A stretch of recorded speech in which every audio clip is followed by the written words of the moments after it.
హల్లెలూయా. చనిపోవడానికి ఆ వ్యక్తి సిద్ధమైపోయాడు అనమాట.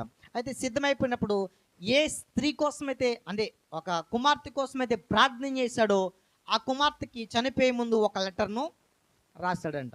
ఏం రాశాడు? ఒక ఉత్తరాన్ని రాయడం జరిగింది. ఉత్తరాన్ని అంత రాసి కింద తన సంతకాన్ని పెట్టాడు. ఏం పేరంటే ఫ్రమ్ యువర్ వ్యాలంటైన్, మీ యొక్క వ్యాలంటైన్ అని పెట్టడం జరిగింది. ఈరోజు ఫిబ్రవరి 14 వ్యాలంటైన్స్ డే జరుపుకుంటూ ఉంటారు. వ్యాలంటైన్స్ డే అంటే ఏంటండి? ప్రేమికుల దినోత్సవం అనంట ఉంటారు.